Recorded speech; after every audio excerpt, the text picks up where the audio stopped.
who know me now as someone who has been a certified professional life coach for 7+ years, and is really intentional with my life and has all these things I don't do, which I did a video about that recently, I will link to, they are often shocked to hear what a perfectionistic, anxiety-ridden person I used to be. And I'm still myself, but God has brought me so far.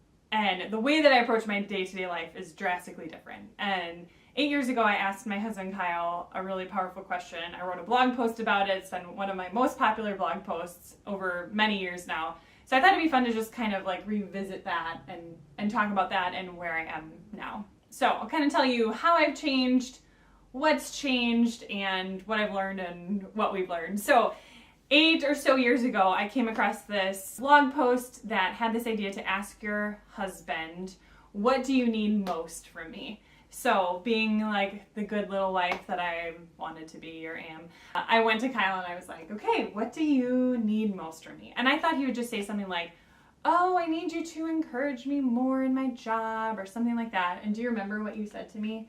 Didn't hesitate a second. Mm-hmm. What did you say? I need you to be less stressed. Yeah, mic drop. That was what he said. Like, didn't even have to think about it. I need you to be less stressed. And that is actually a common thing that comes up with clients I work with, that their husbands want to be different, or it's like one of the number one things that I hear from husbands once their wives are working with me as a coach and they're making changes in their lives. It's like, I got the joyful version of you back. That's what I want. And that's actually the number one thing that kids say they want from their parents. I can't remember where that study is, but there's a study. You would think that the thing kids would say they want most from their parents is quality time. And they do want that. But actually kids, even elementary age, are so aware of their parents' stress. And that's the biggest thing they want, is for their parents, and it's usually mom, to not be so stressed out. So that was such a wake-up call, because at that time in my life, and this was before I had my business, I was working in my dream job, but I was like very stressed out. I was very aware of my stress, but I did not realize the extent to which it was affecting him. Like do you remember how I'd wake up like every night at like 2 or 3 a.m. and I could not fall back asleep?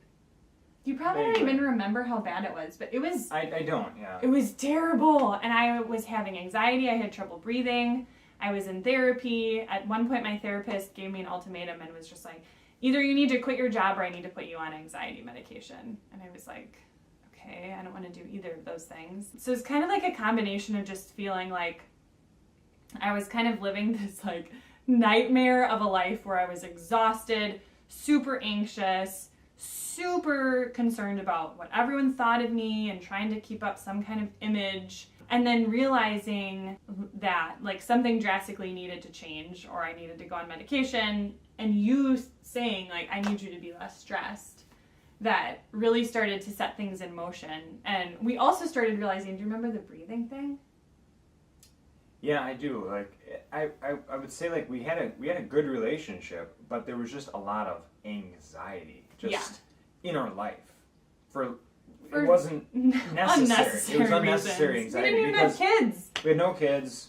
We, had the start of good careers. Like we had good jobs. Like no problems. I mean, it's just ridiculous amounts of stress. But yeah, I had like really shallow breathing. I went and saw a doctor, and he's like, "Yeah, it's nothing." I was like, "How can this be nothing? Like I need to get deeper like I breaths. Can't get enough air in." And he basically said that's what it is. Just it's some kind of anxiety, anxiousness, kind of stress-related piece, which I'm not an overly stressed kind of person. No, you're not. It was really kind of coming from you. Yeah. Remember you realized that you only had that when you were around me?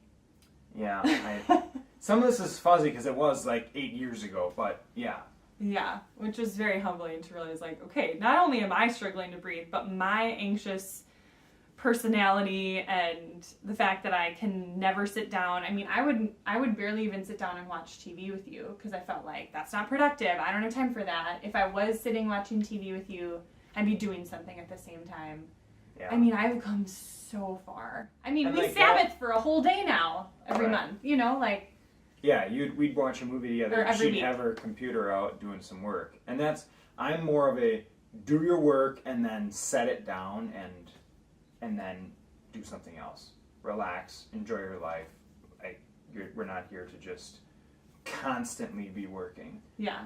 And so then when you're trying to enjoy like a movie night or something together and your spouse is sitting there working on a checklist or a to-do list or on the computer, that's definitely stressful. But yeah, so, and if you're resonating with any of this, like the old me, no shame, because that's super common. Even like having worked with women and hearing the behind the scenes of their lives as a life coach for 7 years now or whatever, I wish you could hear those things. I mean, they're confidential, but I wish you could hear those things so you could see even the women that you think have it all together and look like they're doing great. Like, no one on the outside thought, oh, Diana's an anxiety-ridden ball of stress. Because I looked fine and healthy and smiley and whatever. I wasn't having breakdowns in front of other people. But, you know, like, it's very normal. It's very normal to struggle with these things. So I'll share some resources with you below. And, I mean, obviously, if you want to work with me as your coach, I'd be happy to do that. Or at least subscribe and join our email family and start there. So, I mean, some of the things we did, for one, do you remember like that spur of the moment road trip that we went on? I do remember that, yeah. Yeah, it was very spontaneous for us, like, especially considering the kind of people we are. But we were like, we're leaving town. We like drove down to South Carolina and Georgia for like 8 or 9 days. Yeah. We delayed the trip by 1 day. Because I was like, PO'd about I that. can't leave yet. I have too much work to do. Like, I got to the end of what was supposed to be my last work day before the trip, and I was like, we can't go. I'm too stressed. And so we, like, literally shortened our trip by a day so I could work more. Mm-hmm. That's such a normal thing. And that was so previous, Diana. That's so not me now. Like, when we went to Mexico recently, my business coach was like, try to unplug, try to not do too much work. I was like, you don't know me very well because I'm like, if it weren't for the fact that our son was recently diagnosed with type 1 diabetes, like we were literally just going to give our parents the phone number for the hotel and put the phone in the safe and like not even touch it. We carried it around because of that, but like we did not work at all. So there's hope for you. And I mean, I still get stressed sometimes. I still like getting things done. I'm still very productive. Yeah, stress is normal. You're going to have stress throughout your month, week, whatever, but like constant stress, constant anxiety is not normal, and you shouldn't be feeling that. Plus, it's not good for your body. Yeah. So do you feel like I've changed, or how do you feel like I've changed? If you can even remember the old. Yeah, you've definitely changed. I mean, we've implemented some different things in our family structure that like really help that, like Sabbath stuff that we've talked about before. But yeah, we still are productive. We still focus on getting things done, but we can kind of like separate away from that, which is really healthy. Mm-hmm. Yeah, I remember when we were driving home from our road trip, you were like, you came back. Do you remember that? You were like, the joyful Diana came back. It's like you're you again. You're like alive and vibrant, and I think I started crying, or I just remember that being like a very weighty, pivotal moment, and thinking like, I'm not gonna let her go away. Not that I'm just happy all the time and joyful. I still get grumpy and stressed out sometimes. This is true.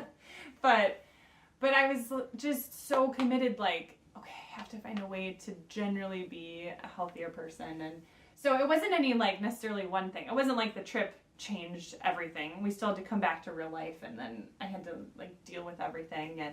But I think I just committed, like, I am going to show up and do this work with the Holy Spirit of reading the books and learning the things and taking the steps and minimizing little by little my possessions and my schedule and being brave and being willing to get sweaty and nervous and say no to things and to people, and like little by little over time, just simplifying and doing less. And it's been so worth it. It's been so worth it. Like, and it's so fun to think that like I barely even recognize that version of me. That was such a different person. Yeah.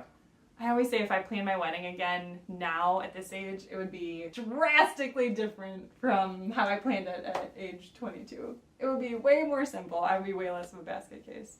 So take note if you're planning your wedding right now. Over the years, I've almost constantly had a therapist and or a life coach, and just like I said, lots of practicing and learning slowly by slowly and trying things, taking risks. And eventually I did end up quitting that job, but I did stay in that job for several months still. but I changed the way that I viewed it, and I didn't put so much pressure on myself. I was putting like this crippling pressure on myself that wasn't even really coming from my boss, but it was coming from me. And like sometimes people do put very explicit expectations on us. That does happen. Like, you know, your mother-in-law makes a comment, or your boss makes a comment, or your husband, or something like that. But most of the pressure we put on ourselves is just assumed. No one says that we have to do that thing, but we see someone else doing it, or we just kind of think like this is what a good mom does, or a good wife, or something. So challenge some of those things for yourself and be willing to be brave. It's countercultural and weird and hard to own a business and have very healthy, specific, strict work boundaries. It's countercultural to Sabbath. It's countercultural to have semi-dumb phones like we have. But it's worth trying those things and seeing what the fruit of it is. And I am so much, like, my life is way more complicated now than it was then. I didn't have a business at that point. I had no children. You know, one of our kids has type 1 diabetes. Like, our life is way more complicated now. But it actually feels simpler, and I'm way more content and happy. And I don't wake up in the middle of the night with my mind racing. Occasionally I do, but that's very rare. Yeah. So some things I've learned. The more that we simplify, the more we want to simplify. Like, I think the more we do it, we have not gotten to a point yet with possessions or just life in general where we're like, oh, we've gone too far. Like, the more you do it, the more you're like, this is so life-giving, and I'm closer to the Lord and my people. Also, we've learned that you inspire other people. So when you make bold choices, you inspire other people to do that as well, and you give them permission to be like, wow, maybe I don't have to do that thing either. And that's so refreshing. So if you don't see someone inspiring you to live the kind of life you want to live in your business, parenting, whatever, be that person for someone else. Another thing is, like, it's definitely a journey. It doesn't happen overnight. You kind of have these moments here and there. Like, we had some moments in the journey that were like kind of big turning points. But I think there were turning points more so in my mind of like strengthening my resolve and commitment. But the work still had to be done to like make the choices. And the work needs to be done day in and day out. You have to continue to say no even when it's hard, and not get seduced by marketing and what the world is doing and what seems normal. So be really gracious and patient with yourself. And like I said, this is kind of weird. People don't always get us, and you know, sometimes there are drawbacks to not being on your phone all the time as a business owner, not using Instagram as a business owner, even though my people are on Instagram for the most part. But like the benefits of those choices outweigh the drawbacks, and it's so worth it. So if you enjoyed this, where do I go from here? What do I do? First of all, I hope you hit subscribe. That's simple and easy so that you don't miss future videos. We can hang out again. Second of all, you are welcome to join my email family. I have a free resource called 3 Lies About Time Christian Women Tell Themselves and 3 Truths That'll Set You Free. And tens of thousands of women have downloaded that. I get emails all the time from people saying, this was so helpful, this was so freeing. So download that simple guide.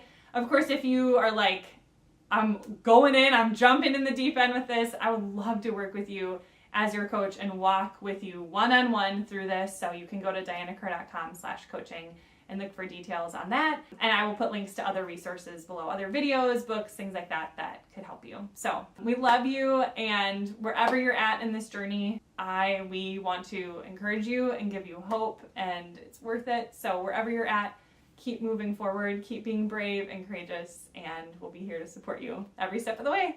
Bye.